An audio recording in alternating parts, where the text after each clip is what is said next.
On commence ce feuilleton avec Eva Joly. Elle a décidé de se mettre en retrait après l'accord Vert PS qui ne retient aucune de ses exigences, au point qu'on remet en cause sa volonté d'être candidate. Selon le député Vert Noël Mamère, Eva Joly s'interroge. Sa position est extrêmement difficile à assumer aujourd'hui. Mais non, elle est toujours candidate, bien sûr.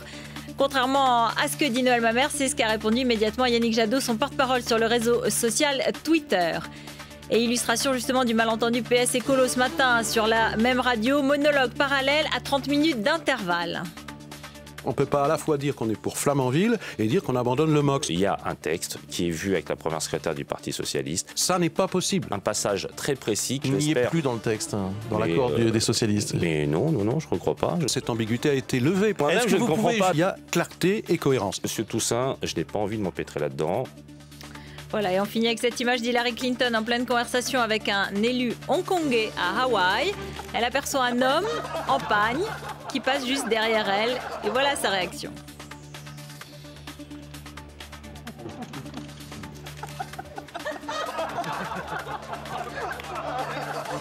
Voilà, tout de suite, c'est l'œil de Benjamin qui revient ce soir sur l'UMP. L'UMP qui se frotte les mains du cafouillage PS Vert.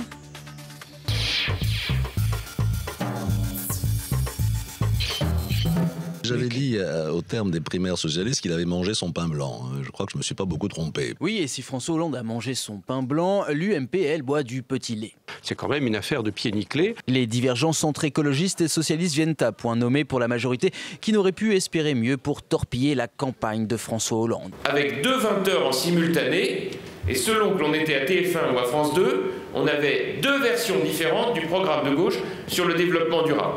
Du déni de démocratie, Belle sincérité devant les électeurs de gauche qui sont allés voter pour lui, aux petits arrangements entre amis. En échange de quelques circonscriptions, c'est quoi? C'est l'image de la 4ème République. Oui, de vieilles méthodes dignes de la 4ème République. Enfin, sur ce sujet, la gauche n'a pas le monopole des accords bancals. Car aujourd'hui, si le MOX envenime les relations entre le PS et les écologistes, jadis c'est la taxe carbone qui avait mis en porte-à-faux Nicolas Sarkozy et l'UMP. Après s'être engagé en 2007 auprès de Nicolas Hulot. Comment on peut avoir signé le pacte de Nicolas Hulot au printemps 2007 et aujourd'hui renier sa parole et ne pas faire ce qu'on a dit qu'on ferait? Une fois devenu président, Nicolas Sarkozy avait pourtant enterré l'idée de cette taxe, provoquant à l'époque la colère des écologistes. C'est vraiment une pratique politique qui n'est de mépriser ses propres engagements, qui est de mépriser ses propres paroles. Quant à Nicolas Hulot, il avait tout simplement claqué la porte du Grenelle de l'environnement.